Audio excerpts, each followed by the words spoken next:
नाज़रीन, आपका अपना मेज़बान M A Rahman news 24 point के हवाले से इस वक्त एक ऐसी शख्सियत जो कि फ़न पहलवानी को फ़रोग देने के लिए दिन रात कोशा, शुमाली लाहौर की आन और शुमाली लाहौर की शान, जिन्होंने नौजवान नस्ल को मुनशियात से बचाने के लिए और नाज़रीन उन्हें सेहतमंदाना सरगर्मियाँ मुहैया करने के लिए अहम और कलीदी किरदार अदा किया। आज हमारे दरमियान बागबानपुरा की एक ऐसी शख्सियत जो कि हमेशा 14 अगस्त के हवाले से हो या कोई मरकजी इवेंट हो, हमेशा उन्होंने अपना कलीदी किरदार अदा किया। तो देसी कुश्ती रेसलिंग एसोसिएशन के सदर भी हैं।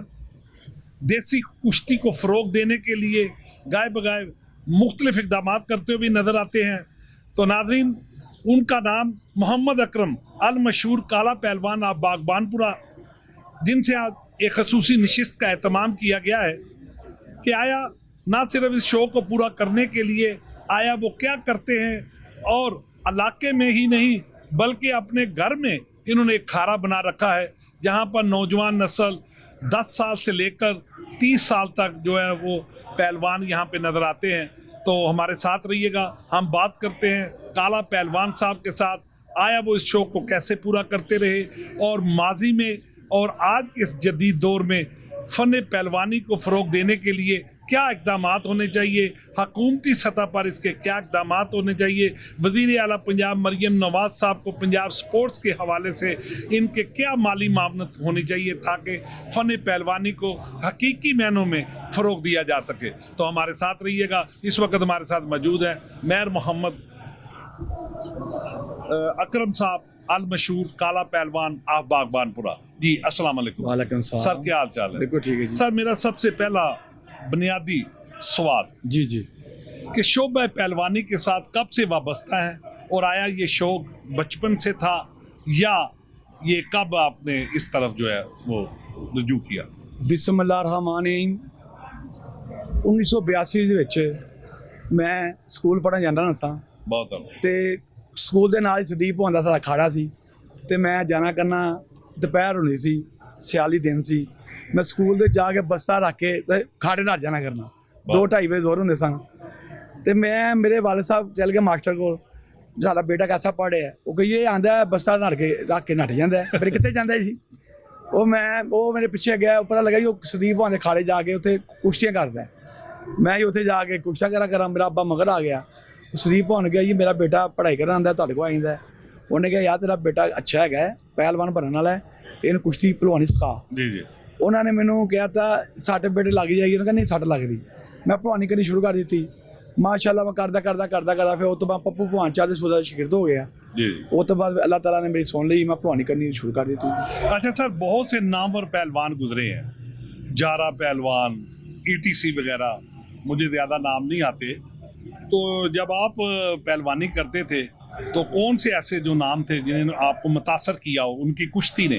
देखो जी, जारा पहलवान सी, जी जी। भोला गाड़ी सी, गोगा पहलवान गुजरन लिया सी, उस तो बाद चन्न भलवान सी, वहीद भलवान सी, चागी भलवान सी, बड़े बड़े पहलवान होए ने यंग मैन। तो मैं वेख के मैनू मज़ा आंदा सी ते मैनू अल्लाह के हुक्म दे नाल मैनू जो कोई मिले ना भलवानी दे विच मैनू अपनी मां की दुआ ना मिले है। बहुत मैं मेरी पील हैगी है कि पहलवानी करते हैं बच्चे जवान, अपनी माँ प्या की सेवा करो, अल्लाह तो काम करा पास हो जाता है। अच्छा सर, पहलवान साहब, जब आप फ़न पहलवानी में थे, आप पहलवानी करते थे, आज के इस जदीद दौर में आप क्या महसूस करते हैं कि फ़न पहलवानी क्यों ज़वाल का शिकार है, क्यों नौजवान नस्ल जो इस तरफ नहीं आ रही? देखो ये सारा पहले दिन देखो ये महंगाई हो गई बड़ी। जी जी। एक बच्चा 2-3 हज़ार रुपया खाता डेली। जी जी। अगे भलवानी सस्ती सी, जी जी। 15 ढेली का आधा किलो गोश्त मिल जाता सी, रुपये का दुध मिल जाता सी। इस करके ना सस्ती भलवानी तो पहलवान घर मझां रखियां सी। अजकल बहुत महंगाई हो गई है, उदों दा ते हुण दा बड़ा फर्क पै गया है। हुण माड़ा बंदा भलवानी नहीं कर सकता। ये मेरे को बच्चे आते हैं, मैं जेब के विचों ना बदाम दूध पियाना वा, फल फुल खवाना वा। गरीब के बच्चे ने ते गरीबां दे बाल ही हमेशा ही अफसर बने ने, भलवान बने ने खेलों के विच। अच्छा सर, बहुत से सीनियर पहलवान हैं आप, बड़ा आपने वक्त दिया, ये खलीफा क्या होता है? एक तो खलीफा होता है ना कि बच्चा घर में नहीं पढ़ता तो वालिदैन कहते जी वो खलीफा हो गया, तो आया ये क्या खलीफा क्या होता है? ਇਹ ਖਲੀਫਾ ਜੀ ਉਸਤਾਦ ਹੁੰਦਾ ਹੈ ਮੁੰਡਿਆਂ ਦਾ, ਅੱਛਾ। ਦਾ ਪੇਟ ਦੱਸਦਾ ਹੈ, ਉਹਨਾਂ ਨੂੰ ਖਾਣਾ ਪੀਣਾ ਦੱਸਦਾ ਹੈ, ਅੱਛਾ। ਦਾ ਮਾਰੀ ਦੇ ਬਾਹਰਲੀ ਢਾਗ ਕਲਾਗੰਜ ਗੇੜਾ, ਇਹ ਖਲੀਫਾ ਉਸਤਾਦ ਦੱਸਦਾ ਹੈ। ਮੇਰਾ ਖਲੀਫਾ ਮਿੱਠੂ ਪਹਿਲਵਾਨ ਹੈ, जी, ਹੁਣ ਮੈਂ ਖਲੀਫਾ ਰੱਖਿਆ ਹੈ जी। ਤੇ ਮੈਂ ਆਪ ਉੱਤੇ ਸਜਦਾ ਹੀ ਕਰਦਾ ਪੂਰੇ ਲਾਹੌਰ ਦੇ ਖਾਰਿਆਂ ਦੀ। अच्छा सर, खारा की पैमाइश क्या होती है और एक खारे में कितनी अपना हमा वक्त जो है वो कुश्तियाँ जो है होती हैं? ਇਹ ਜੀ 25 ਬਾਈ 25 ਦਾ ਚੌੜਾ ਖਾੜਾ ਹੁੰਦਾ ਹੈ जी जी। ਤੇ ਉਸ ਤੋਂ ਬਾਅਦ ਨਾ ਇੱਕ ਦੀ ਮਿੱਟੀ ਹੈ, ਜੀ। ਇੱਕ ਦੀ ਮਿੱਟੀ ਸਾਡੀ ਮਾਂ ਹੈ। अच्छा ਇਹ ਬੱਚੇ ਕਿਹੜੇ ਅੱਜ ਕੱਲ੍ਹ ਦੇ ਡਰਦੇ ਨੇ ਮਿੱਟੀ ਕੋਲ, ਇਹ ਮਿੱਟੀ ਪਾਲਿਸ਼ ਹੈ। ਕੋਈ ਬੱਚੇ ਨੂੰ ਸੋਕੜਾ ਪਿਆ ਹੋਵੇ, ਕੋਈ ਬੱਚਾ ਮਾੜਾ ਹੋਵੇ, ਮੇਰੇ ਕੋਲ ਘੋਲੋ, ਅੱਲਾ ਦੇ ਮੋਟਾ ਹੋ ਜਾਏਗਾ। अच्छा सर, कोई ऐसा भी हुआ है कि कभी कोई रेफरी जो आप वहाँ पे खड़ा होता है तो किसी पहलवान को उसने वो जिता दिया हो, या लाडलापन या सफार या कल्चर, कोई ऐसा कोई मामला हो? ਨਹੀਂ ਜੀ, ਇਹ 'ਚ ਕੋਈ ਦੀ ਬੇਈਮਾਨੀ, ਇਹਦੇ ਸਾਹਮਣੇ ਆਵਾਮ ਹੁੰਦੀ ਏ, जी जी। ਉਹਦੇ ਸਾਹਮਣੇ ਕੁਸ਼ਤੀ ਹੁੰਦੀ ਏ, ਤੇ ਉਹਦੇ ਵਿੱਚ ਕਿਹੜਾ ਢਾਲਾਂ ਦਾ ਆਵਾਮ ਨੂੰ ਪਤਾ ਨਹੀਂ ਢਾਲਿਆ, गलत फैसला राष्ट्र नहीं दे सकता, देगा तो वहाँ बोल दी उसे। अच्छा पहलवान साहब, यहाँ पे मैंने बड़ी तस्वीरें आपकी लगी हुई देखी हैं कि मियाँ नवाज शरीफ साहब के साथ आपके यहाँ पे पफरट भी मैंने देखे, और भी तस्वीरें यहाँ पे देखी, और पाकिस्तान मुस्लिम लीग का कल्चर नज़र आया। तो आप अपना किसी सियासी पार्टी के साथ भी आपकी वाबस्तगी है कि आप कैसे इसको सर्वाइव करते हैं? रमान साहब, मैं पहलवानी का कोई भी हुकूमत हो, मैं पहलवानी कराना वा, किधर गल है जी, मैं तो पहलवानी करांदा जी।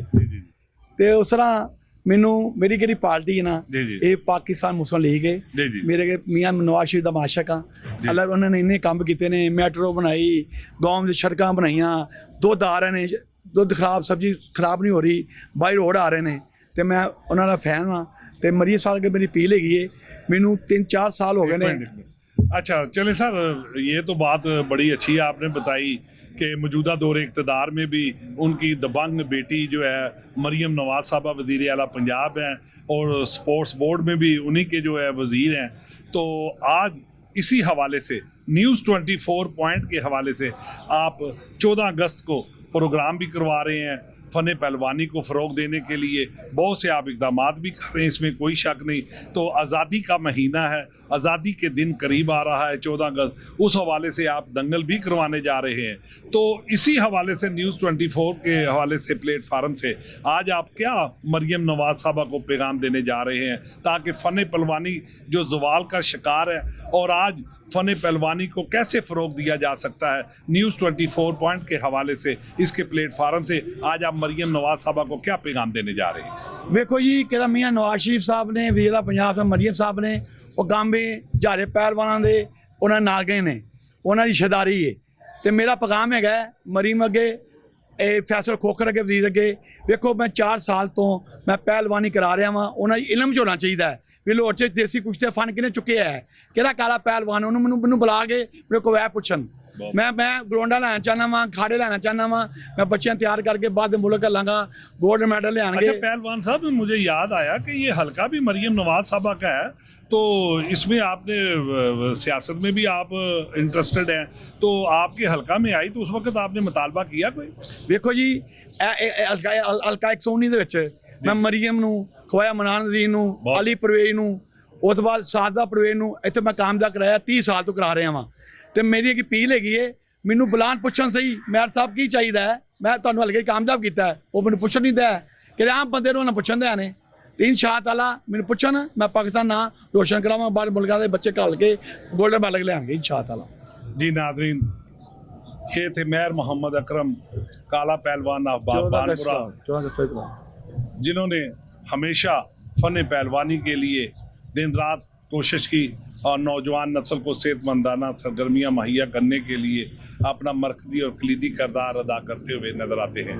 तो इसी के साथ अपने मेज़बान एम ए रहमान को न्यूज़ 24 से इजाज़त दीजिए। अल्लाह हाफ़िज़।